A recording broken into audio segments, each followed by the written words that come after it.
एक गांव में बुलबुल अपने पति काले कौवे और अपनी ननंद काली कौवी के साथ रहा करती थी। अरे बुलबुल, तुमने देखा है अपने आप को? तुम तो बढ़ती ही चली जा रही हो। अपने खाने पर थोड़ा कंट्रोल करो। देखो तुम्हारा पेट कितना बाहर आ रहा है। आप तो बस मेरे खाने को ही देखते रहते हैं कि मैं क्या खा रही हूँ। यहाँ पर तो जब से मैं आई हूँ ना, सब लोग मेरे खाने को ही देखते रहते हैं, ये मत खाओ वो मत खाओ। अब मैं खाऊंगी ना, जीऊंगी तो। ये बात कह करके बुलबुल वहाँ से चली जाती है। इसे तो कुछ कहना ही बेकार है, बस बैठे बैठे वजन बढ़ा रही है। ये कहकर काला कौवा भी ऑफिस चला जाता है। उसकी ननंद काली कौवी बुलबुल के पास जाती है। अरे भाभी, भैया सही तो कह रहे हैं। आप तो अपना वजन कंट्रोल ही नहीं कर रही हैं। आपका वजन कितना बढ़ गया है। आप देखिए आपका पेट कितना मोटा हो रहा है। ओफो, अब तुम आ गई मुझे समझाने के लिए। तो तुम सब क्या चाहते हो? मैं खाना छोड़ दूं? मैं ना खाऊं? सारा दिन कितने काम करती हूँ, कभी कपड़े धोती हूँ, कभी बर्तन धोती हूँ, तुम सबके लिए खाना बनाती हूँ, तो मैं थक जाती हूँ। वो पूरी उठाओ, पहले मुझे वो पूरी खानी है। तो मैं थक जाती हूँ। तो जब इंसान थक जाएगा तो खाना तो खाएगा ना। भाभी, खाना खाना चाहिए, लेकिन इतना नहीं कि हमारा वजन ही बढ़ जाए। तुम जाओ यहाँ से, तुम मुझे मत समझाओ। काली कौवी वहाँ से चली जाती है और बुलबुल 2 पूरियाँ और खा लेती है। जब देखो मुझे टोकते रहते हैं, ये मत खाओ वो मत खाओ, जैसे वजन मेरा नहीं इनका बढ़ रहा है। इनको क्या प्रॉब्लम है? बढ़ने दो, मेरा वजन बढ़ रहा है तो मैं तो खाऊंगी ना। अब आई हूँ दुनिया में तो खाने ही आई हूँ। काला कौवा एक जगह बैठ जाता है और सोचने लगता है, मैं बुलबुल को कैसे समझाऊं कि उसका वजन कितना बढ़ रहा है। सब उसे पेटू पेटू बोलते हैं, यहाँ तक कि काली कौवी भी उसे पेटू बोलती है और मुझे बिल्कुल अच्छा नहीं लगता है।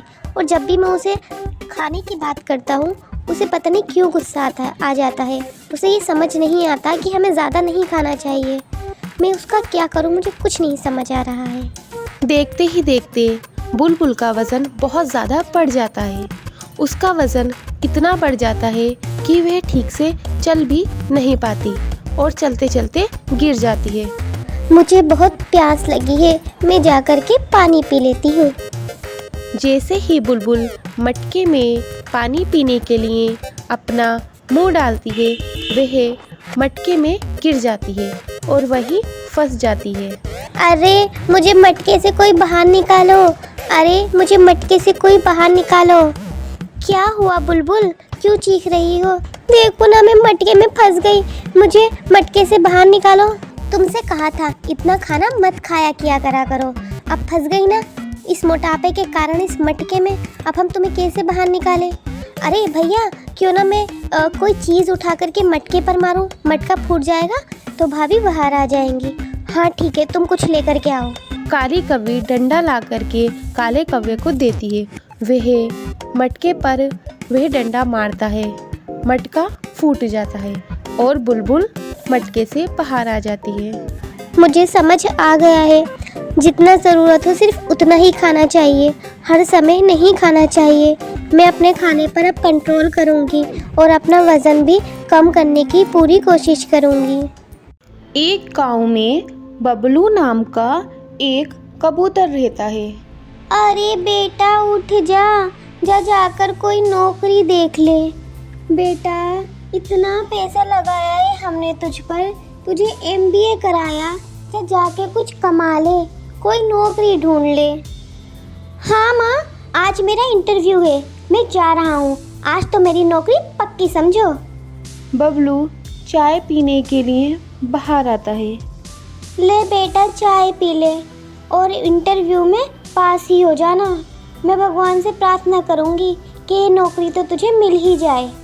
मम्मी जी, 50 से भी ज़्यादा नौकरियों के इंटरव्यू देकर आ चुके हैं देवर जी, पर क्या फ़ायदा हुआ इनके MBA करने का?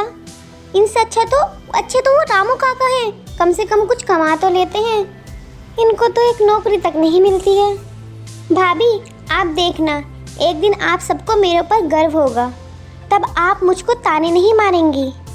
क्या फ़ायदा देवर जी, तब तक आपके भैया अकेले ही पूरे घर का खर्चा उठा उठा कर बूढ़े हो जाएंगे और मम्मी जी तो शायद स्वर्ग ही सिधार जाएं। बहू तुम चुप करो।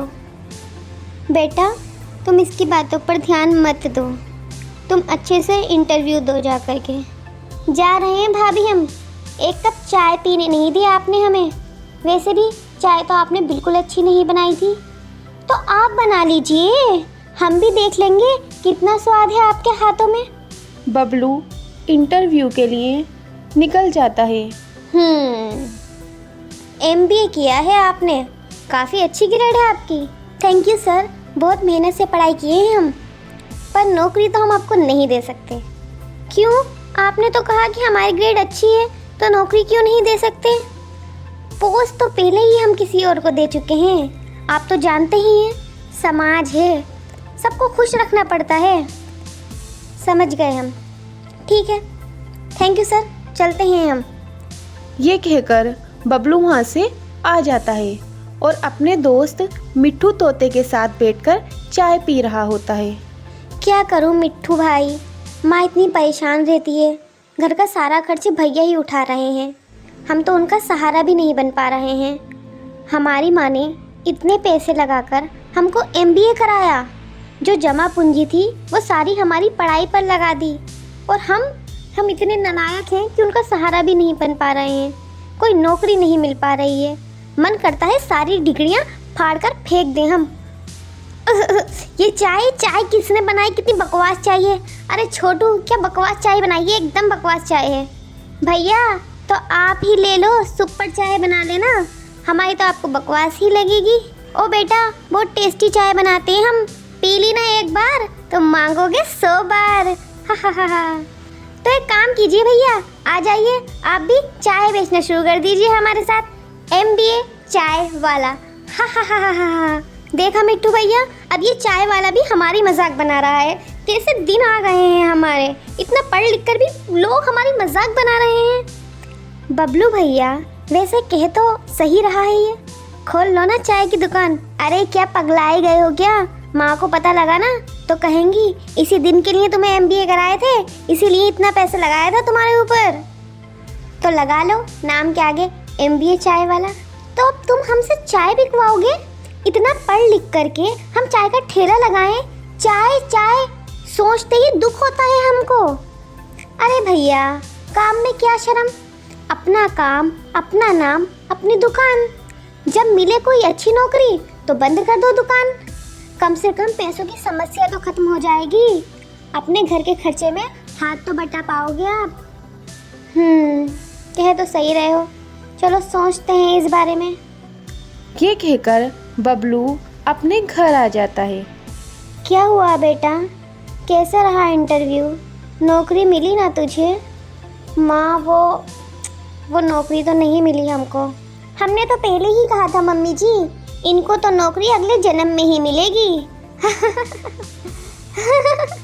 भाभी आप चुप रहिए, हमने सोच लिया है माँ, अब हम अपना काम शुरू करेंगे, अपनी दुकान, अपना काम, अपनी दुकान खोलेंगे चाय की, MBA चाय वाला बबलू।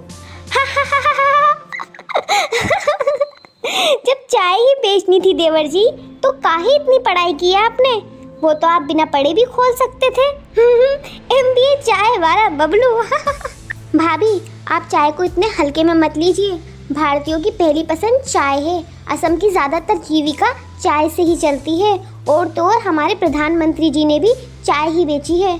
हाँ, तो आपको लगता है चाय बेचकर आप प्रधानमंत्री बनने वाले हैं? बहू चुप रहो, बेटा सोच लो, समाज क्या कहेगा, इतने पढ़ लिख कर चाय बेच रहे हो। माँ हमने सोच लिया है, हम किसी की नौकरी नहीं करेंगे, और ना ही अब नौकरी मांगेंगे, और ना ही कहीं इंटरव्यू देकर आएंगे। अब हम अपना काम शुरू करेंगे, अपने मालिक खुद बनेंगे, MBA चाय वाला। ठीक है बबलू, जैसा तुमको सही लगे तुम वैसा करो। देखते हैं हम भी देवर जी, कितने तीर मारेंगे आप। अगले दिन बबलू चाय की दुकान खोल लेता है और चाय बेचने लगता है। चाय चाय 10 रुपए में एकदम कड़क चाय, 10 रुपए की चाय, सर्दी गायब हो जाए। अब आ गई है जान पर, चाय पियेंगे MBA वाले की दुकान पर। अब आ गई है जान पर, चाय पियेंगे MBA वाले की दुकान पर। हाँ भैया, एक चाय लगा दो मलाई मार के। जी भैया, लीजिए आपकी चाय। भैया, चाय तो आपने एकदम बढ़िया बनाई है। पूरा दिन चाय बेचने पर भी बबलू की बहुत कम चाय बिकती है। बबलू घर आता है। क्यों देवर जी, क्या हुआ? हमको तो लगा था आप प्रधानमंत्री बनकर ही घर लौटेंगे। बबलू कुछ नहीं कहता और अगले दिन फिर से वह दुकान पर चला जाता है। देखते ही देखते बहुत